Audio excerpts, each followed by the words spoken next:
We are back with another episode of the Real Estate Investing Club. I hope you guys are having a great day, whatever day it is for you, and wherever you are. Usually it is Friday on the podcast, but today is Wednesday. We're coming out with those one of those rare Wednesday episodes. It's going to be a good episode for all you guys who are interested in storage. You know, I've talked up that asset class so much on the podcast because I love it. And we got a specialist in the storage field, in the storage asset class, Nick Huber, with us from Bolt Storage. They own quite a few storage facilities, and so I'm sure he has a lot of wisdom to impart to us. So Nick, thanks for hopping on. Thanks for having me. It'll be mixed bag of good and bad here when we just discuss storage, I think. Bad is always the interesting part. I'm sure we both have horror stories, so don't hold back on that part. All right, man. Well, I told you before we got on here, we always like to start with stories. We like to hear how you got to where you are. So why don't you take us to the beginning before you got into real estate? Tell us how you got started, and then how's the trajectory been going since then? Yeah, went to college in upstate New York at Cornell. Right out of college, started a moving and storage company. So pickup and delivery storage. It was a very difficult business. Learned the ropes about operations. Built that business to about $2 million a year of revenue, a little above that, and a lot of part-time employees during the busy season when the students were moving in and out. 2015, we started our first development project, acquired the land and started construction, opened the doors in early 2017 on a $2.9 million development in upstate New York. That deal went storage. Yeah, self-storage. Yep. From ground up. It was 39,000 rentable square feet. And then we bought another 12,000 rentable square feet across the street, kind of as part of the same project. That one deal went phenomenally well. It's worth $8 to $10 million today, and we still own it. We've refinanced it a couple times. Took that traction, bought 3 or 4 more buildings leading up to 2020. 2020 got access to some outside capital. And then over the following 3 years, raised $40 million of outside capital, bought $100 million worth of storage, and now we operate 63 self-storage facilities, 2 industrial buildings, team of about 50 people across our investment PE side and our management company. Nice, man. So, it sounds so succinct when you tell such a long story in such a small amount of time, but I know there's been ups and downs. Yeah. I'm sure you've bit the bullet with a couple facilities after buying so many. Yeah. So let's. Hey, you want to start with the bad? I mean, I think No. Let's just start with that development, because it's interesting that you chose development as you didn't buy before you developed. You started developing. Which is not a path that a lot of people take. Why did you guys choose development? And tell us a little bit of context about that. Yeah, my dad was VP of construction for a developer in Indiana. He didn't have equity in the business, but he was kind of the right-hand man and was a VP of development across 30 nursing homes through Southern Indiana, Ohio. He learned a lot about development. And so he's mentoring me, and we're having a beer one day, and he's like, you guys got to go build one. You don't need to buy one. Build one, build one, build one. And boy, oh boy, did we learn the ropes about how hard development is. Just entitling the land, which I did myself, PM the job, which I did myself, and then answer the phones and rent the storage units once it's open. So learned the whole business as a team of one. And then we hired a construction project manager to help us with what we thought was going to be the second and third buildings that never came to fruition because the county shut us down on zoning meetings. And then 2 years later, in late 2018, we started bought our first building. And man, I wish I would have done that from the beginning, because we would have grown much, much faster. But I can't complain at all, because that first deal, they say one deal can change your life, and that one deal changed my whole life. Yeah. And it is crazy, especially on the commercial side, how really it just does take one deal to completely change what you're capable of or the trajectory of your career. And so for everybody listening, that one deal is just around the corner. Just keep going out there, getting it done. Yeah. So like you said, you like buying more than you like developing. Developing gives you gray hairs, buying a little bit easier. So tell us, from that development deal, you guys got it, you got it finished, you started leasing, and then you turned your eyes towards purchasing. We bought that transition. Yeah, we bought, 2 years after we built the building in 2019, it was worth almost $6 million, and we did a refinance. A lot of our investors stayed in, spit out a lot of cash to them and us. Me and my partner had 7 figures to go, put his down payments on what ended up being 4 more storage facilities, a $650,000 deal in Erie, Pennsylvania, $450K deal in Pittsburgh, a little deal. Number 3 was in Ohio. So yeah, little deals. And then 2020, We had the opportunity to buy a pretty big portfolio in an upstate New York market, raised $7 million. So yeah, it kind of got accelerated. And then, we built out our PE division where we have our acquisitions team and our cold callers and our underwriters and our finance folks, and then all the way over to property management where we have our, customer service, sales, collections, property management team. We're managing 200 plus vendors across our 65 properties now. So yeah, it kind of built a life of its own by 2023. Nice. There's a lot of ways, since I do have experience in storage, there's a lot of questions that kind of come up and directions that we can take this. I'm going to give you a kind of an outline. I've been taking notes while you're talking. So I'm going to give you a kind of an outline of where I want to take this conversation. And then we're going to start going down the list. What if I just tell you like how it's changed, how the landscape has changed? Sure. Yeah. 2021, interest rates were 4% on commercial loans, and you could find 8 cap storage facilities that were 99% occupancy that hadn't raised their rent in 5 years. You could find that. And we went and found a lot of it. They were nice. Yeah, we went and found a lot of those and bought a lot of those. Since then, interest rates have went from 4% to 7.5% on commercial loans that are outside of multifamily where there's a little bit of subsidy. And self-storage development went nuts. They built, everybody and anybody built a massive amount of self-storage. Yeah. Small towns, big towns, you name it, a ton of construction, and interest rates went up and housing transaction volume went down. So the demand for storage actually dropped, like move-ins year over year. 2022 was the high, 2023 was a little lower, 2024 was a little lower, 2025 was a little lower. While interest rates double, it's sheer chaos in the business today. Gabe, I'm not gonna lie to you. Yeah, that's what I've been experiencing too.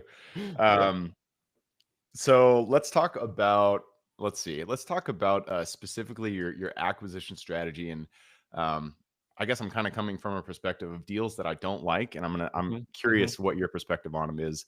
I've purchased a number of rural deals, and then a number of deals that are literally in the city center, like downtown city center. They're still drive up, but they're downtown. And when I buy those city center deals, I just get destroyed by property crime, people breaking in, people trying to live in the units, all that kind of stuff. And I've kind of realized that I enjoy buying the deals that are way out in the middle of nowhere. And there's not a ton of, the NRSF per capital is kind of low.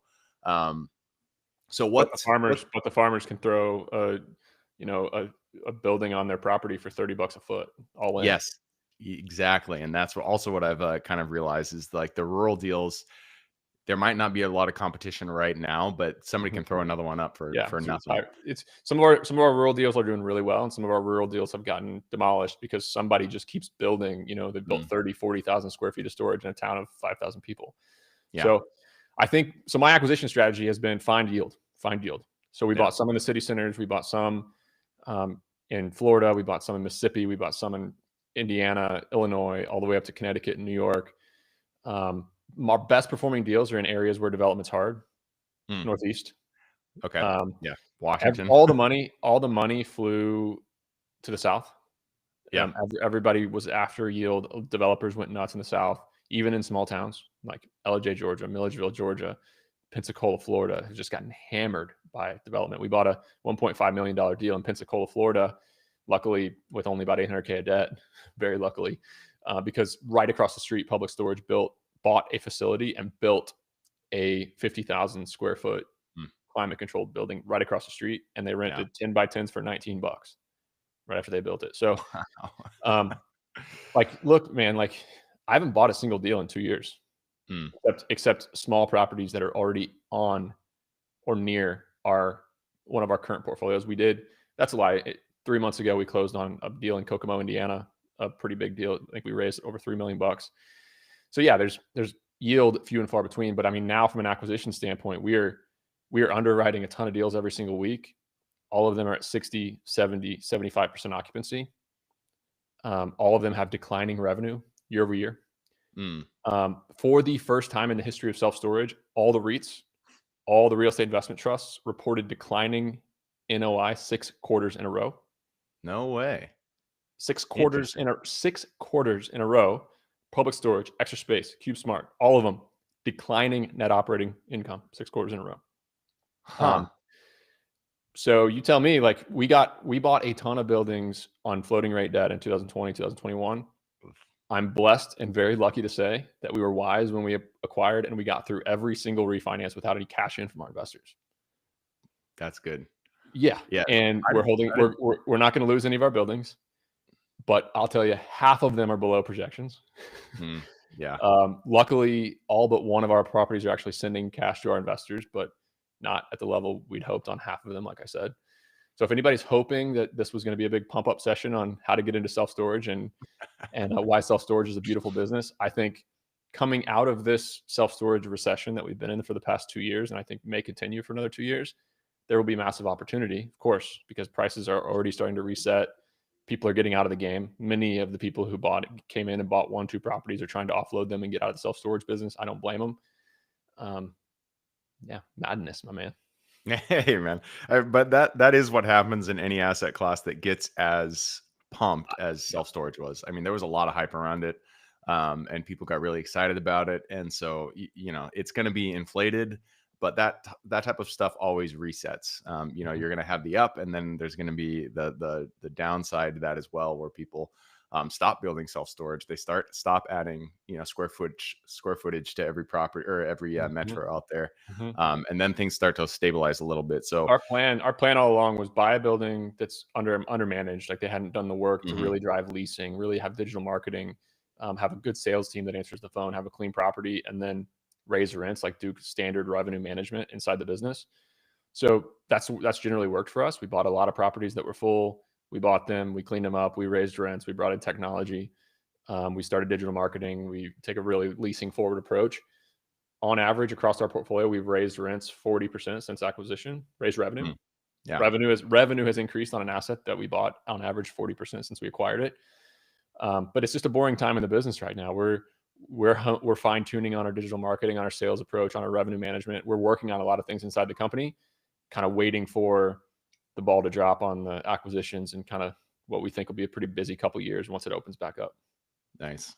So yeah, let's talk about lease up. So I do Google Ads now. I started out doing storable and that kind of stuff, but they just charge Yeah, you out the ass for that yeah. for their 3 marketing months rent platform. now. And so I'm focusing 100% on Google Ads. What are you guys doing? Like, what's your lease up strategy? Yeah, a lot of Google Ads. We do Meta retargeting. We have a full-time digital Yeah. marketer from South Africa on our team, Mm. and a web developer as well on our team. So we're tracking transitions. We actually track website visitors. We retarget them across, our sales outreach campaigns within 5 minutes of when they leave our site. Google Ads, Meta retargeting, and then a lot of focus on SEO and Google reviews. For all the self-storage operators listening out there, we have a South African sales team, which I highly recommend over the Philippines because it's just so much more approachable accent for US consumers. We've seen conversion rates on a inbound phone call go up from 30% to 42% on our inbound leasing team by switching from South Africa to switching from the Philippines to South Africa. We also hired a head of sales. We also really got the talk script down. We really, got the upsells and downsells and like discounting down on the phone to like secure lease. So like we got very serious about renting units on the phone. Like if you get a call, we're listening to your call. We're training our reps. We're like going through a very sales oriented approach to lease a storage unit. That's helped a ton, but it's still slow. Like we were looking at data today. October and November are pacing actually higher than last year and the year before as far as total rental inbound. But the summer, June, July, and August was the slowest summer in 3 years for storage rentals. Wow, that's interesting. That's funny because that's also been the case with my properties too. I know that we expected a really huge lease up season and it didn't really happen. We had a bit of lease up, but not as much as we expected, and we're just like, interesting. I wonder what happens. It's overall market softness that we just got to weather. We got to weather the storm until the next bull market. Yeah, makes sense. Yep. And it's interesting that you said South Africa. I've also switched from the Philippines. Actually, I went to Egypt, and so I've been hiring people out of Egypt. Yep. They have similar accents, and so we've had some success with there. And I've heard people say a lot of good things about South Africa and also Belize. Yeah. I don't know why Belize. I haven't hired people from there. Have you hired any finance in Egypt? Egypt, one of our analysts and underwriters is Egyptian and phenomenal on Power BI and Excel, and helping us with our underwriting is just unbelievable. It's a Nice. finance hub. Yeah, I did not know that. I know the person, we hire callers and mostly callers out of Egypt. Mhm. But yeah, that's a good point Mhm. for the finance part. One thing that we do is we put all of our sales reps on a variable comp plan. Mm, So when they rent a unit, every rental that they make, they get either 10 or $20. They start at 10, and if after they get 30 rentals in a month per rep, everything jumps to 20. All of it jumps to 20. So they're very, very motivated to make sales. And mm. we also motivate them by or no, sorry, it's $2 and $4 for a rental, and a Google review is Oh, $10 nice. per Google review. So at the end of every conversation with a tenant, they say, "Hey, Gabe, like thanks for renting with Bolt Storage. I have a internal competition going on, by the way, and if I get a review with mentioning my name, I get a tip of $10 from my team. I get a $10, bonus, and if you leave a photo, a Google review with a photo of our facility, I get a $20 bonus." And we give that directly to our reps. So it's in our talk track where every single interaction with a client, they're asking for a Google review. We got 110 5-star Google reviews last month. Wow, nicely Yeah. done. Yeah, So Google, it's crazy how much. you cannot pay or solicit reviews from clients, from customers with any kind of compensation, whether it's gift cards or payments or discounts or anything. It's illegal. It's against their terms, but you can motivate your team to solicit reviews. Yeah. Yeah, Google reviews have a huge impact. In fact, we bought a facility and the Google reviews were like 3 point, I don't know, Mhm. 3.4, 3.5, and we got it above 4. And just that, nothing really changed with the facility. We didn't do a huge facelift or anything like that, but just the Google reviews Yeah. popping them up a little bit. It makes a huge impact. So that Mhm. does matter for sure. And I love that you guys do compensation or performance-based compensation. I'm a huge fan of that across the board. If somebody Mhm. brings us a deal, we pay them. If somebody, Yeah. does anything that positively affects the business, we try to associate that with the dollar amount, and so that there's incentive across the board for people to actually do things that matter. Move the dial, get those KPIs going up. And I like that you Yeah, guys I are. think any amazing business leader would agree that you just follow incentives, and that's how all businesses function. So why Yep. would you not incentivize certain behavior? Yep, absolutely. So I also noticed, I took a peek at the clock. We're running down the time, but I want to talk about industrial because you mentioned, I think, I don't know if you mentioned at Yeah. the beginning of this recording, but you guys have bought industrial. Is that something that you're kind of pointing your attention to as well, or why'd you guys buy those ones? They kind of fell into our lap here in our local market. Industrial is a really funny thing. Like self-storage, one of the reasons why self-storage is getting tough, in my opinion, is that you give us a pen and a napkin in 10 minutes, we can come up with a rough value of a self-storage facility anywhere in the country, Mm, especially if we know the rent roll. But you can give me a Google map location, drop me a pin and give me 5 minutes, and I can tell you about what a storage facility is worth by measuring the building on Google. That's a massive disadvantage when you're competing with people all over the country to acquire assets. Industrial, totally different ballgame. Like you really have to understand that local market. You got to really understand the building and the mm, desirability of a building for a tenant. Um, you got to understand the leasing market in a certain town. So we acquired two properties, one single tenant and one multi-tenant in Athens, Georgia, in our town. We rented one to a brewery. We're renting the other. It's kind of small bay, average 2,000 square feet per unit. So both those deals are going really well. Love the market. Love the asset class. Very hard to scale. yeah. I wouldn't feel comfortable even buying a deal in Atlanta, for example. I live in Athens, an hour and a half from there. Definitely wouldn't want to buy a deal in DC or Philly or one of these small towns that we buy self storage in. Yeah. So the only reason that you guys kind of focused on that is it came, fell in your lap and it Yep. was in a market that you already knew. And so it was just kind of a happenstance. It's not an actual strategy that you guys are trying to employ. I would love to employ it long term, and I think we're going to try to find a way to get comfortable with some other markets. Yeah. But yeah, it's not something that we're not going to take the eye off the ball with storage because we've kind of built a pretty big machine there. Yeah, absolutely. I like industrial. I haven't bought one yet, but I've been looking at them for Mhm. on and off for like 2 years now. Yeah. Haven't Yeah. pulled the trigger. I've had a number of them come across my desk, but yeah, I like the idea of it, and I like the niche it serves. But you're right, there's a lot to it, and there's a lot of specifics about the building itself that you need to understand, like clearance height and all that stuff, Mhm. and what's actually needed in that Yeah, location. parking, turnaround trucks, like loading Yeah, docks, cold storage, ceiling heights, office ratio. There's a lot. Yeah. There's a lot going on. It's not just a Yeah. steel box that's 10 by whatever, and you lease it for $50 a month.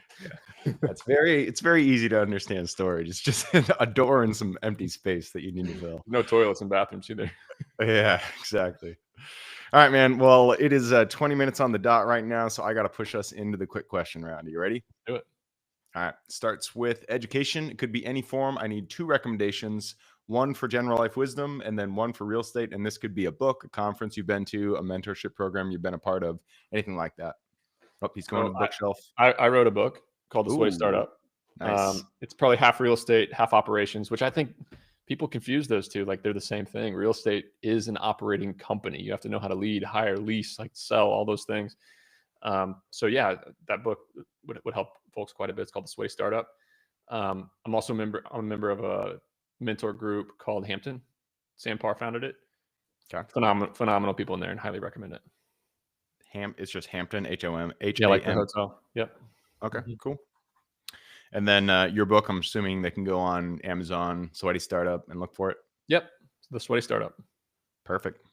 All right. Next question is for your younger self. Let's go back to the Nick who was just thinking about developing that first deal back in, I can't remember the year you said, but back in the day. Go back to him, look him in the eye, give him one piece of advice moving forward. I would say life is sales.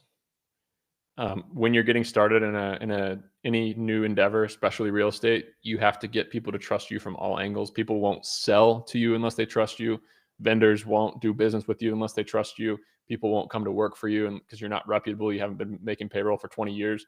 You have a disadvantage in almost every area. And if you're not good at sales, selling yourself and your ideas, getting investor capital, finding deals to buy, building relationships with owners, all of it gets way, way harder. Nice. That is good advice and something that has not been said. We've been over 600 episodes now and kind of keep track of all the pieces of advice that people give. And that's one that has not been said yet on the show. So, and it's not just real estate. Life is sales, man. Like you want to do anything in life, you got to sell people, whether it's your kid getting in the car this morning or your wife going to the restaurant you want to go to for dinner. Yep. And sales is communication. So that is a super important part of, not only real estate, but also just life in general.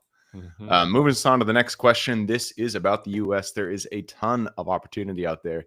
Give me the single metro you're most excited about investing in today. Oh, gosh.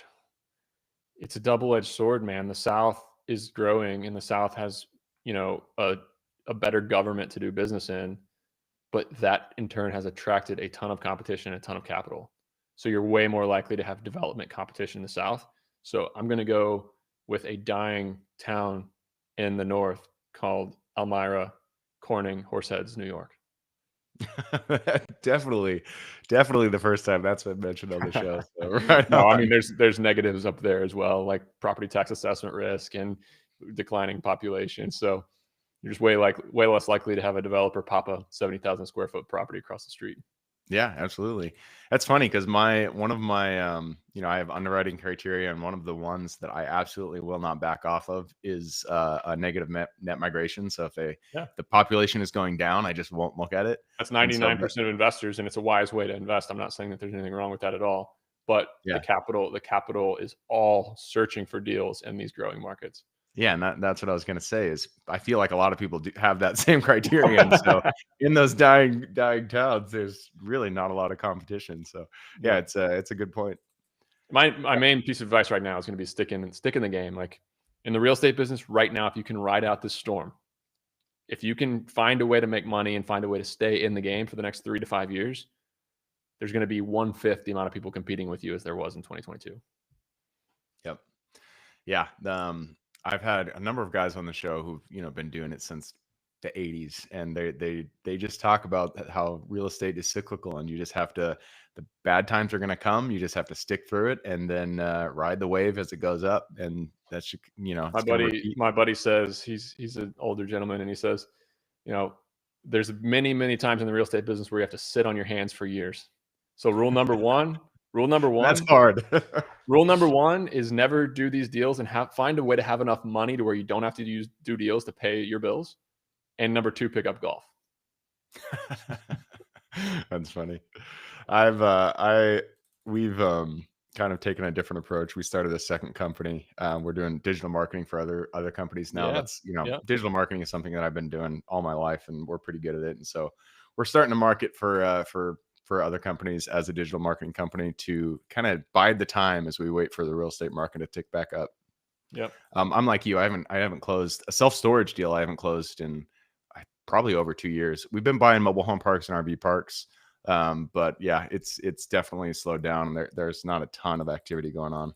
Yep. Yeah. And that's okay. You can make your business better. Yep, absolutely.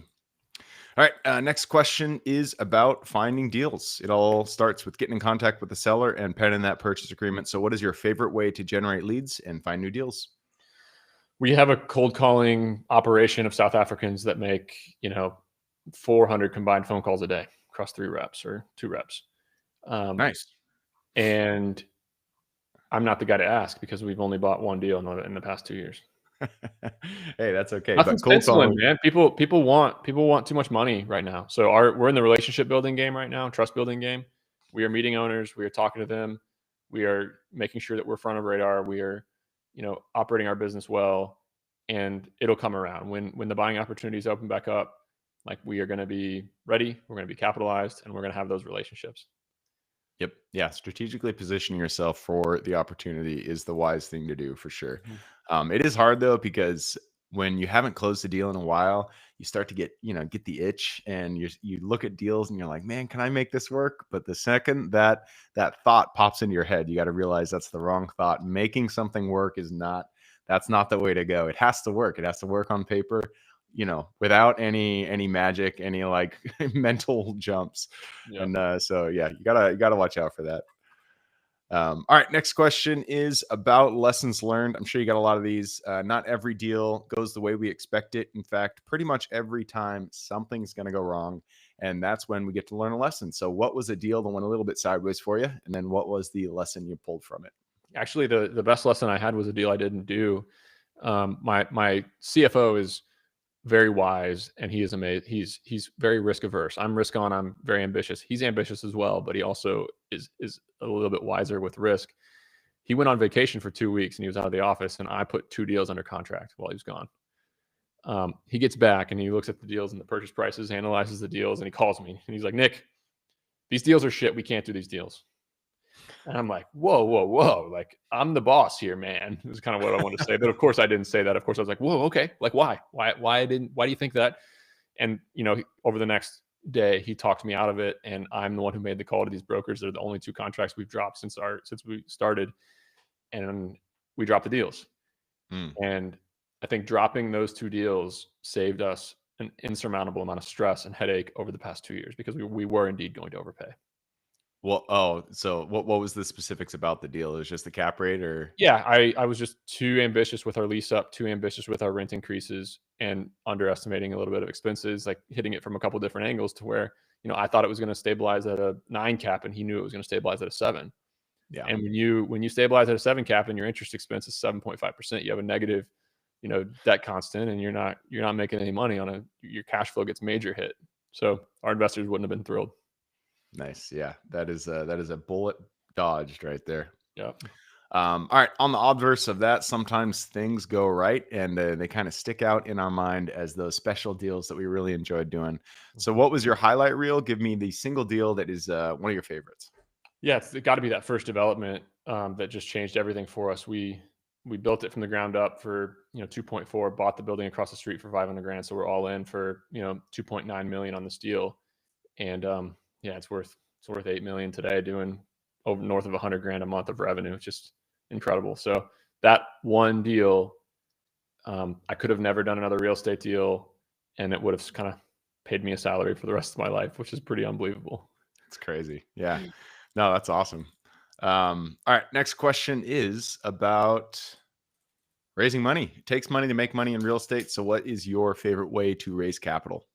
Yeah, I take a different approach. I think a lot of people who are raising capital, they come into these meetings and it's all the positives. This is why it's going to work. This is why we're amazing. This is why, our track record's unbelievable. This is why the market's great. This is why this town is perfect. This is why this deal is going to be a home run. I sat down with a lot of investors in 2022, 2023 and said, hey, look, this is a good deal. Like, I like this deal. I'm going to put some of my own capital into this deal. But you got to understand that there's some things out of our control in this deal. Interest rates, number one. Construction risk and development risk is number two, and storage demand is number three. Like, I can't impact how many, I can only have so much influence on how much our phone is going to ring people that want storage. I don't have any influence on who builds across the street or down around the corner. And then there's interest rates, which, if we could predict that, we'd be rich. So we wouldn't be in this business anyway. So those three things take a swing in the wrong way, and our 5-year time horizon becomes a 10-year time horizon. I'm committed to you that I'm not going to lose this deal. We're not going to lose this property, but we could be riding out a slow real estate market for years. Are you okay with that? What makes you want to invest in storage? And when I shut up and, they either run away and scared with their tail between their legs, and that's good because they're not a great fit for real estate in general, or they kind of appreciate that I'm worried about those risks and I'm thinking about them, and I'm real. And, it's worked really well to me to kind of manage and set expectations with investors and show them that I am worried about the things I should be worried about and how to mitigate those risks. Yeah. Yeah. And on that, I will say, if anybody only talks about the positives, then just run away. It's not a good deal. Because there is no perfect deal out there. If it sounds too good to be true, it likely is. Yep, exactly. All right. And this is the second to last question. And this one we actually just recently added to the list of questions that we ask. But I like to ask because I'm super big on AI. I'm trying to implement it in as many responsible places as I can in my business. So do you guys use AI as part of your tech stack, and what ways are you using it to the most advantage to your business? Yeah, we have a lot. We use it a lot for quality control. It's in the inboxes, and it's listening to all of the phones of my people. Zapier is in my email inboxes, connect to Gmail, and I can get negative client sentiment across all my companies delivered to me and my management team. That's phenomenally valuable. I love Fathom. And again, the Zapier API is really good for AI. I'm a bear though. I don't like AI. I think the bubble's going to bust, and I don't think it's going to keep advancing as people think it is. The energy use is just phenomenally out of whack. It's being subsidized from every level of the chain, and the bubble is unfortunately going to pop, in my opinion, on AI. I'm kind of on the fence about that one, and I'm not. I'm curious about that sentiment because people say the bubble is going to burst. It's like the internet. I think long term it is going to be an unbelievable change. Like, everything is going to be different because of AI. I'm not doubting the long term value of AI. I just think the near term, all these companies using all this energy, I think the data coming out of these companies like OpenAI and X, they're drastically under reporting how much energy they're actually using. It's not sustainable, and it's going to get really expensive, and then only certain amount of people are going to be able to use ChatGPT. It's not like every person with $29 a month is going to be able to ask ChatGPT questions all day about how to cook or how to think about a historic event. It's just not realistic. Interesting. So you're really coming at it from an energy use perspective. Yeah. I don't know enough my about energy that bill. My energy bill in Athens has went up 6 times since 2023. It's up 60%. Wow. Long term, I fear that AI is going to separate the people with serious money who are going to use AI, and everybody else is going to have a lower quality of life because they're not going to be able to run things like their heater, their air conditioning, their dishwasher, the things that actually make their lives better. Because there's 17 data centers under construction right now in Georgia. They've all negotiated power that's unsustainable. They've all negotiated power deals with local municipalities that are not sustainable. So I wonder if the solution is things like nuclear energy or it is. But we're 30. If we started right now on a full all-out billions of dollars energy sprint to build nuclear, it would take 30 years to get the first plant up and operational. Damn, that's crazy. Yeah, big problems. This could be a whole other podcast. I got a lot of thoughts about that one, but we're closing in on 35 minutes here, so I'm going to shut it down and lead us to the very last question. This is for the listeners. You've given us a lot to think about. I'm sure people want to reach out, get in contact with you. This is a two-parter. Where can they find you, and then what can they expect when they reach out? I check my email, nick@sweatystartup.com.